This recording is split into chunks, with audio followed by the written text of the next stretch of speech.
जय श्री श्याम दोस्तों, कैसे हैं आप सब भक्तों। आज हम बात करेंगे शनिवार के व्रत की विधि की, कैसे किया जाता है। इस दिन शनि की पूजा होती है।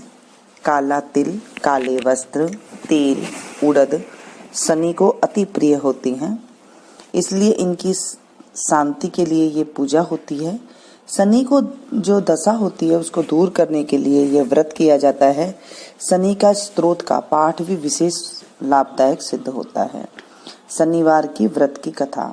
एक समय सूर्य, चंद्रमा, मंगल, बुध, बृहस्पति, शुक्र, शनि, राहु और केतु इन ग्रहों में आपस में झगड़ा हो गया कि हम सब में सबसे बड़ा कौन है। सब अपने आप को बड़ा कहते थे। जब आपस में कोई निर्णय न हो सका तो सबके सब आपस में झगड़ते हुए इंद्र के पास गए और कहने लगे, आप देवताओं के राजा हैं, इसलिए आप हमारा न्याय करके बतलाइए कि हम 9 ग्रहों में से सबसे बड़ा कौन है। राजा इंद्र उनका प्रश्न सुनकर घबरा गए और कहने लगे, मुझ में यह सामर्थ्य नहीं है कि किसी को बड़ा या छोटा बताऊं। मैं अपने मुख से किसी को नहीं कह सकता हूँ। हाँ, एक उपाय हो सकता है। इस समय पृथ्वी पर राजा विक्रमादित्य दूसरों के दुखों का निवारण करने वाले हैं, इसलिए तुम सब मिलकर उनके पास जाओ, वही तुम्हारे दुखों का निवारण करेंगे। यह सुनकर सभी ग्रह देवता चलकर भूलोक में राजा विक्रमादित्य की सभा में जाकर उपस्थित हुए और अपना प्रश्न राजा के सामने रखा। राजा उनकी बात सुनकर बड़ी चिंता में पड़ गए और मैं अपने मुख से किसको बड़ा और किसको छोटा बताऊं। जिसको छोटा बताऊंगा वही क्रोध करेगा। परंतु उनका झगड़ा निपटाने के लिए उन्होंने एक उपाय सोचा कि सोना, चांदी, कांसा, पीतल, सीसा, रांगा, जस्ता, अभ्रक और लोहा 9 धातुओं के 9 आसन बनवाए। सब आसनों को क्रम में जैसे सोना सबसे पहले, लोहा सबसे बाद में बिछाए। इसके बाद राजा ने सब ग्रहों से कहा कि आप सब अपने अपने आसनों पर बैठिए। जिसका आसन सबसे आगे है वह सबसे बड़े और जिसका आसन सबसे पीछे वह सबसे छोटा जानिए। क्योंकि लोहा सबसे पीछे था और वह शनिदेव का आसन था, इसलिए शनिदेव ने समझ लिया कि राजा ने मुझको छोटा बना दिया है। इस पर शनिदेव को बड़ा क्रोध आया और कहा, राजा तू मेरे पराक्रम को नहीं जानता। सूर्य 1 राशि पर 1 महीना, चंद्रमा 2.25 दिन, मंगल 1.5 महीना, बृहस्पति 13 महीने, बुध और शुक्र 1 महीने, परंतु मैं 1 राशि पर 2.5 अथवा 7.5 साल तक रहता हूँ। बड़े बड़े देवताओं को भी मैंने भीषण दुख दिया है। राजन सुनो, राम जी को 7.5 आई तो वनवास हो गया और रावण पर आई तो राम और लक्ष्मण ने सेना लेकर लंका पर चढ़ाई कर दी, रावण कुल का नाश कर दिया था। हे राजा, अब तुम सावधान रहना। राजा कहने लगा, जो कुछ भाग्य में होगा देखा जाएगा। उसके बाद अन्य ग्रह तो प्रसन्नता से साथ चले गए, परंतु शनिदेव बड़े क्रोध के साथ वहां से गए। कुछ काल व्यतीत होने पर जब राजा की 7.5 की दशा आई तो शनिदेव घोड़े के सौदागर बनकर अनेक सुंदर घोड़ों के सहित राजा की राजधानी में आए। जब राजा ने सौदागरों के आने की खबर सुनी तो अपने अपने अश्वपाल को अच्छे अच्छे घोड़े खरीदने की आज्ञा दे दी। अश्वपाल ऐसी अच्छी नस्ल के घोड़े देखकर उनका मूल्य सुनकर चकित हो गया और तुरंत ही राजा को खबर कर दी। राजा उन घोड़ों को देखकर एक अच्छा सा घोड़ा चुनकर सवारी के लिए चढ़ा। राजा के घोड़े के पीठ पर चढ़ते ही घोड़ा जोर से भागा। घोड़ा बहुत दूर तक एक बड़े जंगल में जाकर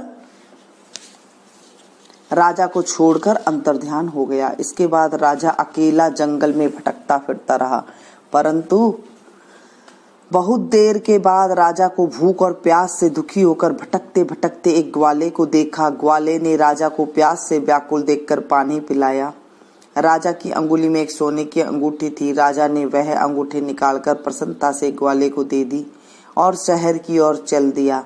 राजा शहर में पहुंचकर एक सेठ की दुकान पर जाकर बैठ गया और अपने आप को उज्जैन का रहने वाला एक तथा अपना नाम विका बताया।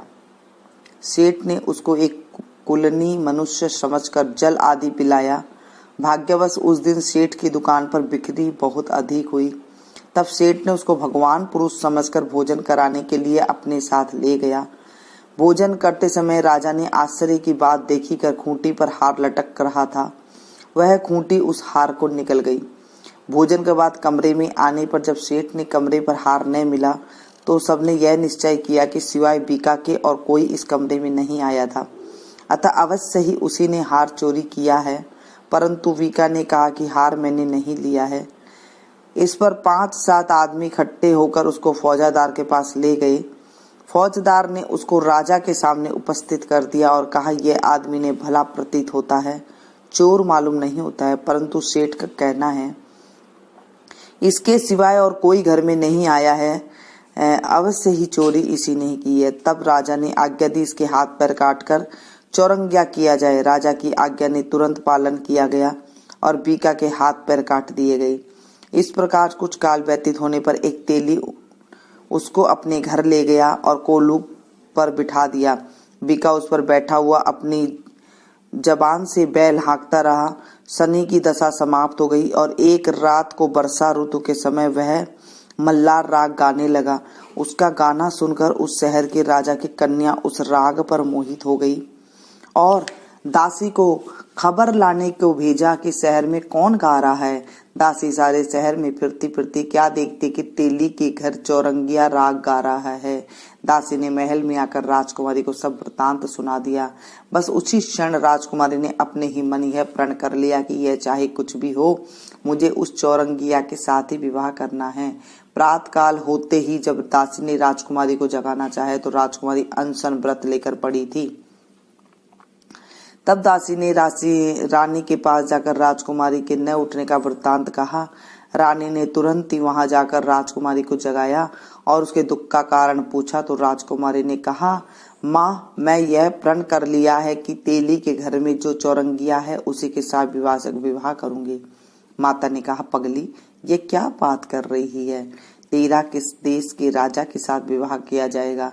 राजकुमारी कहने लगी, माँ, मैं अपना प्रण कभी नहीं तोड़ूंगी। माता ने चिंतित होकर यह बात राजा को बताई। तब राजा ने भी आकर समझाया, मैं अभी देश देशांतर में अनेक दूत भेजकर सुयोग्य रूपवान एवं बड़े से बड़े गुणी राजकुमार के साथ तुम्हारा विवाह करूंगा। ऐसी बात सुनकर तुमको कभी नहीं सोचनी चाहिए। राजकुमारी बोली, पिताजी, मैं अपने प्राण त्याग दूंगी परंतु किसी दूसरे से विवाह नहीं करूंगी। इतना सुनकर राजा ने क्रोध से कहा, यदि तेरे भाग्य में ऐसा ही लिखा है तो जैसी तेरी इच्छा हो वैसे ही कर ले। राजा ने तेली को बुलाकर कहा, तेरे घर चौरंगिया है, उसके साथ में अपनी कन्या का विवाह करना चाहता हूँ। तेली ने कहा, यह कैसे हो सकता है? कहाँ आप हमारे राजा और कहाँ मैं नीच तेली। परंतु राजा ने कहा, भाग्य में लिखी को कोई नहीं टाल सकता, अपने घर जाकर विवाह की तैयारी करो। राजा ने उसी समय तोरण और बंदरवाल लगवाकर अपनी राजकुमारी का विवाह चौरंगिया विक्रमादित्य से कर दिया। रात्रि को जब विक्रमादित्य और राजकुमारी महल में सोए तो आधी रात के समय शनिदेव ने विक्रमादित्य को सपने में कहा, राजा, कहो, मुझको छोटा बतलाकर तुमने कितना दुख उठाया। राजा ने क्षमा मांगी। शनिदेव ने प्रसन्न होकर विक्रमादित्य के हाथ पैर दिए। तब राजा ने कहा, महाराज, मेरी प्रार्थना स्वीकार करें कि जैसा दुख आपने मुझको दिया है ऐसा और किसी को न दे। शनिदेव ने कहा, तुम्हारी यह प्रार्थना स्वीकार है। जो मनुष्य मेरी कथा सुनेगा या कहेगा उसको मेरी दशा में कभी किसी प्रकार का दुख नहीं होगा और जो नित्य मेरा ध्यान करके चींटियों को आटा डालेगा उसके सारे मनोरथ पूर्ण होंगे। इतना कहकर शनिदेव अपने धाम चले गए। राजकुमारी की आंख खुली और उसने राजा के हाथ पैर देखे तो उसे बड़ा आश्चर्य हुआ। उसको देखकर राजा ने अपना समस्त हाल कहा कि मैं उज्जैन का राजा विक्रमादित्य हूँ। यह बात सुनकर राजकुमारी अत्यंत प्रसन्न हुई। प्रातःकाल राजकुमारी ने उसकी सखियों को पूछा तो उसने अपने पति का सारा वृत्तांत कह सुनाया। तब सबने प्रसन्नता प्रकट की और कहा, ईश्वर, मैं आपकी मनोकामना ईश्वर ने आपकी मनोकामना पूर्ण कर दी है। जब उस सेठ ने यह सुना तो विक्रमादित्य के पास आया और राजकुमार विक्रमादित्य के पैरों में गिरकर क्षमा मांगने लगा। आप पर मैंने झूठा चोरी का इल्जाम लगाया था, अतः आप मुझको जो चाहे दंड दें। राजा ने कहा, मुझ पर शनिदेव का कोप था, इसी कारण यह सब दुख मुझको प्राप्त हुआ। इससे तुम्हारा कोई दोष नहीं है। तुम अपने घर जाकर अपना कार्य करो। सेठ बोला, मुझे तभी शांति मिलेगी जब आप मेरे घर चलकर प्रीतिपूर्वक भोजन करेंगे। राजा ने कहा, जैसी आपकी मर्जी हो वैसा ही करे। सेठ ने अपने घर जाकर अनेक प्रकार के सुंदर भोजन बनवाए और राजा विक्रमादित्य के प्रति भोज दिया। जिस समय वह भोजन कर रहे थे, एक अत्यंत आश्चर्य की बात सबको दिखाई दी। जो खूंटी पर हार निकल गई थी, वह अब हार उगल रही है। जब भोजन समाप्त हो गया तो सेठ ने हाथ जोड़कर बहुत सी मोहरे राजा को भेंट की और कहा, मेरे श्री कंवरी नाम की एक कन्या है, उसका परिग्रहण आप करें। इसके बाद सेठ ने अपनी कन्या का विवाह राजा के साथ कर दिया और बहुत सा दान दहेज आदि दिया। इस प्रकार कुछ दिन तक वहां निवास करने के बाद विक्रमादित्य ने शहर के राजा से कहा, अब मेरी इच्छा जो है उज्जैन जाने की है। फिर कुछ दिन बाद विदा लेकर राजकुमारी मनभावनी सेठ की कन्या श्री कंवरी तथा अनेक दास दासी रथ और पालकियों सहित विक्रमादित्य उज्जैन की तरफ चले। जब शहर के निकट पहुंचे और पूर्ववासियों ने राजा के आने का संवाद सुना तो समस्त उज्जैन की प्रजा अगवानी के लिए आई। तब बड़ी प्रसन्नता के साथ राजा ने अपने महल में पधारे। सारे शहर में बहुत बड़ा महोत्सव मनाया गया और रात्रि को दीपमाला की गई।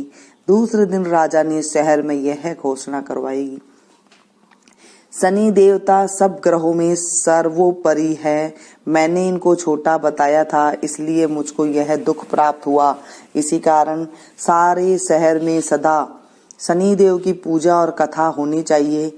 राजा और प्रजा अनेक प्रकार के सुख भोगते रहे।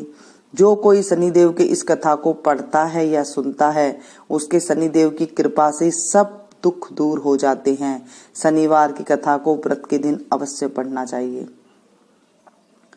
ओम शांति शांति शांति।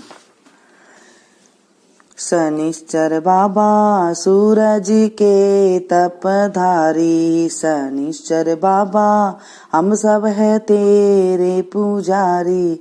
शनिश्चर बाबा हम है तेरे प्राणी, शनिश्चर बाबा रखियो लाज हमारी। गंगा न लागी जमुना न लागा, लागा नदिया सारी। समंदर के तो ऐसो लागा, खारा तो कर दिया पानी। शनिश्चर बाबा सूरज के तपदा। राम लागा लक्ष्मण लागा, लागा सीता रानी। राम न लागा लक्ष्मण लागा, लागा सीता रानी। रावण के तो ऐसा लागा, लंका तो फूंक दे सारी। शनिश्चर बाबा सूरज के तपधारी, शनिश्चर बाबा हम सब हैं तेरे पुजारी। कौरव न लागा पांडव न लागा, लागा द्रौपदी नारी। कौरव न लागा पांडव न लागा, लागा द्रौपदी नारी। दुर्योधन कैसा लागा, कुनबा ने फूंक दे सारी। शनिश्चर बाबा सूरज के अवतारी, शनिश्चर बाबा सूरज के तपधारी। राजन लागा प्रजा न लागा, लागा हरिश्चंद्र नारी। राजन लागा प्रजा न लागा, लागा हरिश्चंद्र नारी। हरिश्चंद्र के ऐसा लागा, नीचे घर भर पानी। शनिश्चर बाबा सूरज के अवतारी, शनिश्चर बाबा सूरज के तपदा। धरती न लागा अंबर न लागा, लागा 9 लाख तारा। धरती न लागा अंबर लागा, लागा 9 लाख तारा। चांद सूरज के ऐसा लागा, ग्रहण पड़ा अति भारी, शनिश्चर बाबा सूरज के अवतारी, शनिश्चर बाबा सूरज के तपधारी। जय बोलो शनिदेव महाराज की जय। भक्तों, इस कहानी को जब हम सुनते हैं तो हमें भी जो है शनि की दशा से, प्रकोप से हमें बच जाते हैं। तो इस कहानी को ज्यादा से ज्यादा इसे शेयर कीजिएगा और पसंद आई तो प्लीज एक लाइक जरूर दीजिएगा। मिलती हूँ मैं फिर से एक नई कथा के साथ। Thank you.